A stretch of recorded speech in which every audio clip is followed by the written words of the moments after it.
आमचे 26 सहकारी या सर्वांना मी हार्दिक अशा शुभेच्छा देतो येणाऱ्या निवडणुकीला। मी जास्त काय बोलणार नाही।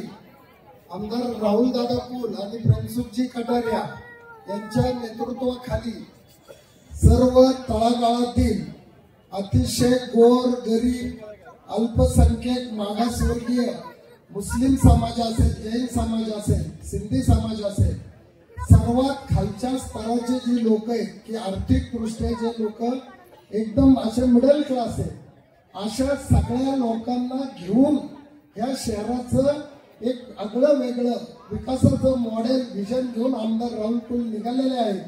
सर्वांना मी काय दादांविषयी सांगणार नाही की दादाच्या कामकाजाची पद्धत काय, राज्यात आणि केंद्रात असलेल्या सरकारचा दादा कसा फायदा करून घेतात, कशा पद्धतीने निधी येतो, ही सगळी माहिती इथल्या साध्या साध्या छोट्या छोट्या मुलांपासून तरुणांपासून वयोवृद्ध माता भगिनींना माहिती आहे। त्याविषयी मी खोलात जाणार नाही। फक्त मी तुमच्या माध्यमातून एवढंच सांगायचा प्रयत्न करेल की हा जो नगरपालिकेचा जो पॅनल आहे हा अतिशय दीन दुबळे गरीब मोल मजूर या लोकांचा पॅनल आहे आणि खात्रीपूर्वक मी तुम्हाला पटवून देऊ शकतो। एक उदाहरण देऊन सांगेल आणि 2 मिनिटात मी माझं 2 मिनिटाचं स्पीच सांगतोय। तुम्ही बघितलं असेल की 17 तारखेला फॉर्म भरल्यानंतर समोरचा जो पॅनल आहे हा अत्यंत हाय प्रोफाईल उच्चभ्रू असा पॅनल आहे।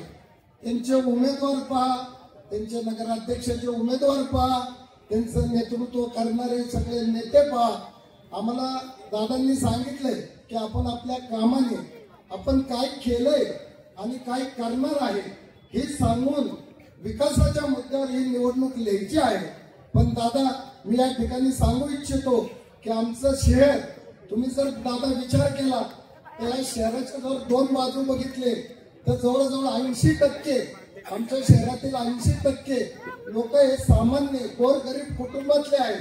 त्यांच्या दृष्टीने या नगरपालिकेचं काम व्हावं, ज्या लोकांच्या ज्या साध्या साध्या गोष्टी आहेत, उदाहरणार्थ समजा एखादा श्रीमंत माणूस असेल तो त्याच्या घराला नळाला मोटर बसून 4थ्या मजल्यावर पाणी नेईल, पण माझा गरीब कुटुंबातला माणूस ते नेऊ शकत नाही, कारण महिनाभर मोटर लावली तर दुसऱ्या महिन्यात तिची लाईट कट होईल। कारण उपजीविकेचे उत्पन्न आमच्या लोकांना आहे। आणि समोरच्या पॅनलचे तुम्ही प्रचार जे मी मगाशी म्हटलं की उदाहरणासहित त्यांनी प्रचाराची सुरुवात तुम्ही रील क्लिपा पाहिल्या असेल तर त्यांनी अतिशय शहरातील उच्चभ्रू लोकांच्या पासून केली। त्यांनी जेव्हा या शहराचं नेतृत्व करण्याचं स्वीकारलं तेव्हा त्यांच्या मनात माझ्यासारख्या कार्यकर्त्याला जाणीव झाली की यांना या शहराची परिस्थिती समजलेली नाही, या शहरामधले लोक कुठल्या पद्धतीचे, या शहराचा स्तर काय आहे, या शहरातलं कुटुंब कोणत्या अवस्थेत जगतं ही जर त्यांच्या मनात जाणीव असली असती तर ना प्रचाराचा फॉर्म भरल्या असता सर्वात प्रथम माझ्या वडार गल्लीत गेले असते, सर्वात प्रथम माझ्या वलार गल्लीत प्रचाराला गेले असते, सर्वात प्रथम माझ्या भीमनगर मध्ये प्रचाराला गेले असते। पण हे न करता जिथं संपन्न लोक आहेत या ठिकाणाहून प्रचार केला, यावरून त्यांची मानसिकता दिसते। म्हणून मी एवढंच या उदाहरणावरून सांगेल की समोरचा पॅनल हा उच्च प्रभू पॅनल आहे। दादा आणि शेठ तळागाळातल्या लोकांना घेऊन काम करतात। गेली 15-20 वर्ष दोघेही त्याच पद्धतीने काम करतात। येणाऱ्या काळात जर शहराचा विकास करायचा असेल तर तळागाळातल्या गोरगरीब जनतेची जाण असणाऱ्या माणसाकडे या शहराचं नेतृत्व द्यावं आणि ते आपल्या आशीर्वाद रूपाने द्यावे अशी विनंती करतो।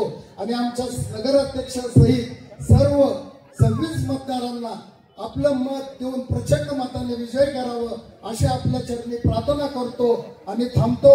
जय हिंद, जय भीम, जय महाराष्ट्र, जय शिवराय।